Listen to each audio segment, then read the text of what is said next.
programa Saber Direito dessa semana é com o professor Paulo Nasser. O curso é sobre Direito Constitucional. Tem dúvidas sobre o assunto? Mande um e-mail para nós, saberdireito@stf.jus.br. Você também pode estudar pela internet. É só acessar o site www.tvjustiça.jus.br. Olá, meu nome é Paulo Nasser, sou professor de Direito Constitucional, mestre pela Universidade Federal Fluminense em Direito Público e advogado. E no Saber Direito dessa semana trabalharemos controle de constitucionalidade. Dentro dessa estrutura do controle, o que falaremos é como se dá o controle pelo controle difuso. Falaremos da estrutura e depois falaremos um pouco do controle difuso de constitucionalidade.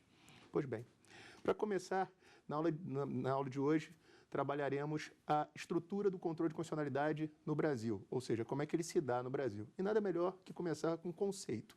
O conceito de controle de constitucionalidade nada mais é do que trazer o conceito, nada mais é do que mostrar para vocês como se dá essa relação entre a norma e a Constituição. Porque, vejam, é fácil imaginar, e vocês sabem disso, que a Constituição é o documento jurídico mais importante do ordenamento jurídico.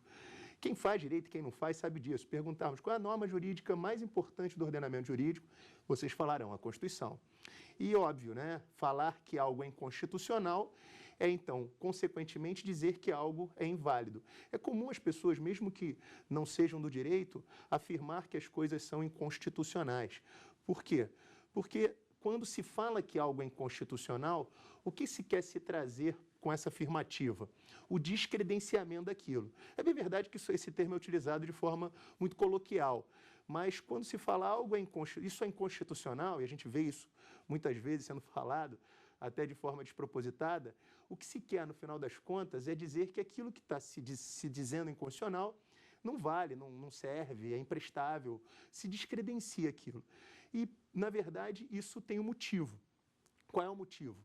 Dentro da estrutura normativa, a norma constitucional, ela goza de supremacia. E o princípio da supremacia da Constituição é o princípio que coloca a Constituição no topo do ordenamento jurídico. Ou seja, de todas as normas existentes, numa hierarquia de normas, a Constituição ela é a norma mais importante do ordenamento jurídico.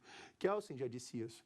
Então, quando você tem lá a ideia de uma pirâmide, e a ideia da pirâmide de Kelsen é justamente sistematizar num plano figurativo, né, a hierarquia de normas, e aí você teria lá os tipos de norma que hierarquicamente se sobrepõem, a Constituição seria o topo desse ordenamento. Por quê? Porque é a Constituição que é o fundamento de validade de toda a ordem jurídica. Uma norma, quando ingressa no ordenamento jurídico, senhores, ela, na verdade, passa por 3 planos de análise. Dizemos que quando vamos analisar uma norma que ingressa no ordenamento jurídico, fazemos essa análise no plano da existência, da validade e da eficácia da norma, embora existência e validade se confundam um pouco, mas o primeiro plano de análise, quando uma norma ingressa no ordenamento jurídico, é o plano da existência. Quando é que uma norma passa a existir?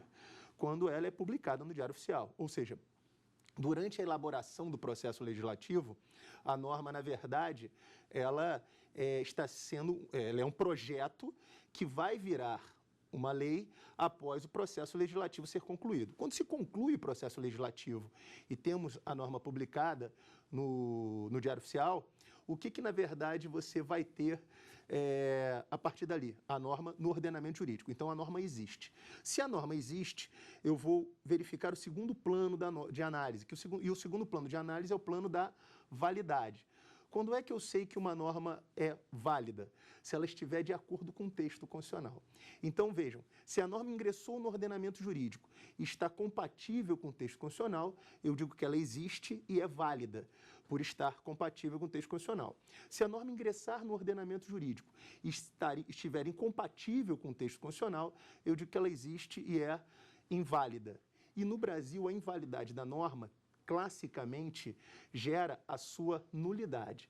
A gente vai ver que existem discussões sobre isso foi mitigado, mas historicamente o Brasil adota a tese americana da nulidade dos atos inconstitucionais. Uma norma muito eficaz, Código de Defesa do Consumidor, por exemplo.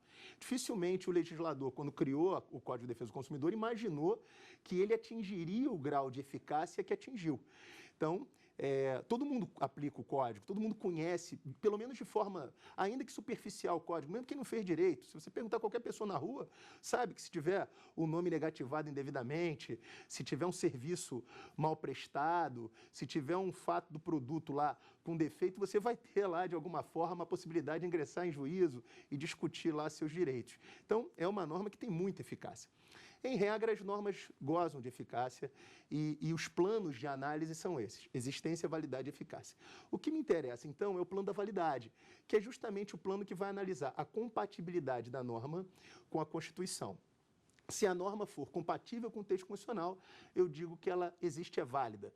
Se ela é incompatível com o texto constitucional, eu digo que ela existe e é nula. Para ser válida, então, ela tem que estar de acordo com o texto constitucional.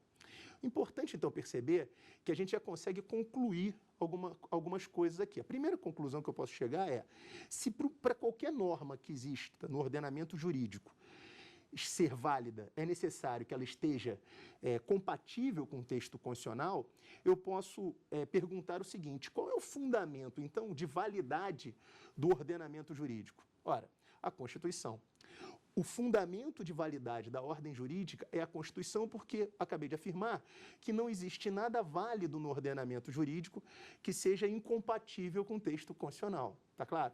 Então, na verdade, o fundamento de validade da ordem jurídica é a Constituição e, por isso, a Constituição goza de supremacia. Óbvio que existem alguns princípios que norteiam a Constituição que dão a ela esses seus superpoderes. Mas a ideia básica que eu quero afirmar aqui nesse primeiro momento com vocês é que a supremacia constitucional é um elemento que irradia validade para o ordenamento jurídico. Pois bem, de nada adiantaria isso tudo que eu falei para os senhores se eu visse uma norma no ordenamento jurídico incompatível com o texto constitucional, ou seja, uma norma que vai de encontro à Constituição, e eu não pudesse fazer nada. Então, imaginem que surgisse aí uma lei que cria a pena de morte para crimes hediondos. Como vocês sabem, a Constituição veda a criação de pena de morte, só ressalva em caso de guerra. Então, óbvio, uma lei que cria a pena de morte para crimes hediondos é flagrantemente inconstitucional, indiscutivelmente, indubitavelmente inconstitucional.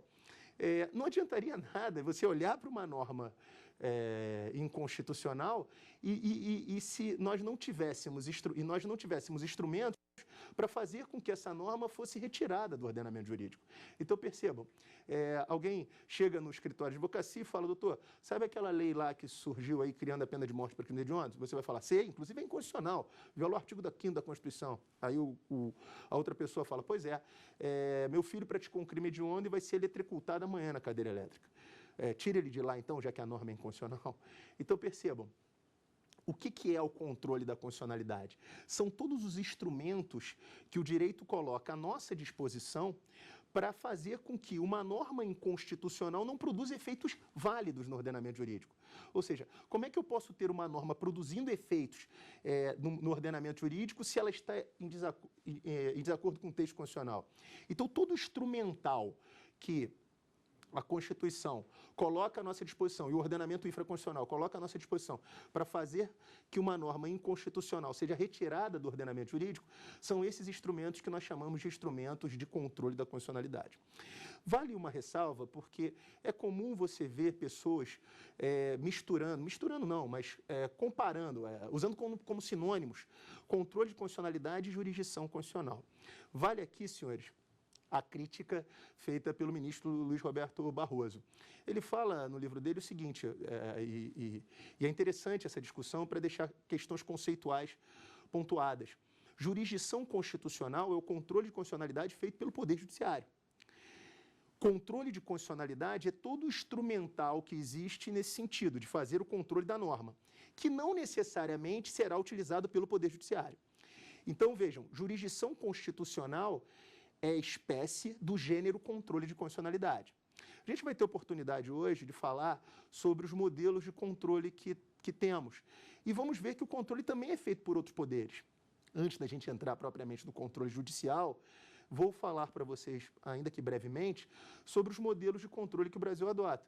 Então, o controle de constitucionalidade é todo instrumental que o Poder Executivo, que o Poder Legislativo e que o Poder Judiciário possuem para fazer com que a Constituição seja protegida de normas incompatíveis com o texto constitucional. Pois bem, na verdade, então, qual seria os três elementos que estruturam aí o controle de constitucionalidade? O primeiro deles a gente trabalhou aqui. Qual foi?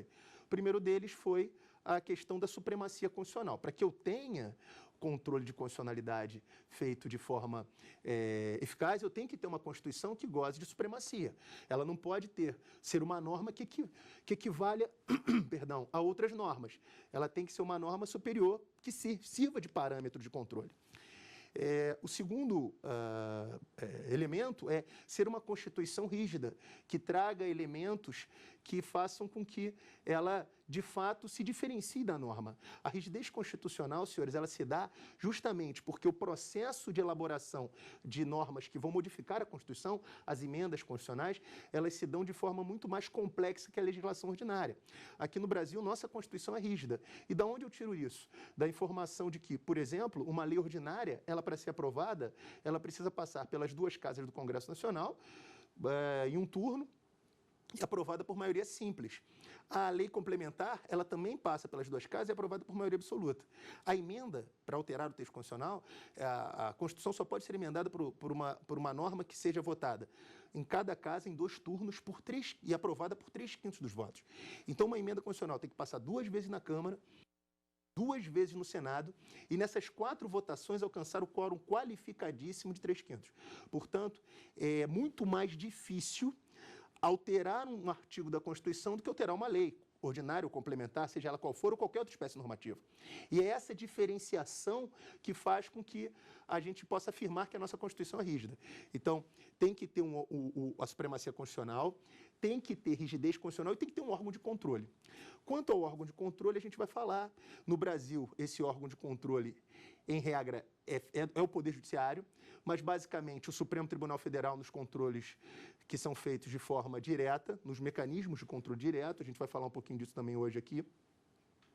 E, na verdade, a ideia é que a gente tenha esses 3 elementos para que a gente possa fazer o controle de constitucionalidade propriamente dito. Então, só para a gente concluir esse introito que a gente falou aqui, basicamente, eu falei 3 coisas. Primeiro, a ideia de que a Constituição ela é o fundamento de validade do ordenamento jurídico. Então, a Constituição ela busca fundamento de validade as normas buscam fundamento de validade na Constituição, e isso faz com que a Constituição tenha e goze de supremacia. A supremacia constitucional, a rigidez constitucional e um órgão de controle são elementos, ou órgãos de controle, são elementos para que uma norma não esteja no ordenamento jurídico e com algum vício de inconstitucionalidade. E, então, qual seria a ideia de controle de constitucionalidade? Controlar a constitucionalidade, e aí fechando aí a ideia do conceito de controle de constitucionalidade, controlar a constitucionalidade seria verificar a compatibilidade, basicamente seria isso, da norma com o texto constitucional. Os mecanismos de controle que se dão por todos os poderes, eles que fazem todo o instrumental de controle de constitucionalidade, seja no legislativo, seja no executivo, seja no judiciário. Falei ainda que a jurisdição constitucional é uma das espécies de controle, que é o controle feito pelos juízes e tribunais. Com isso, podemos já ir para a primeira pergunta da aula de hoje. O controle de constitucionalidade no Brasil é técnico, jurisdicional ou político? Excelente pergunta. Na verdade, saber se o nosso controle de constitucionalidade é feito de forma técnico-jurídica ou se é feito de forma política é uma discussão que, obviamente, permeia todo o sistema. Originalmente, a gente vai ter oportunidade de explicar isso com mais detalhe na sua origem, nós fazíamos controle político de constitucionalidade. E o que é o controle político? Não é um controle por um órgão técnico jurídico, como é feito pelo Poder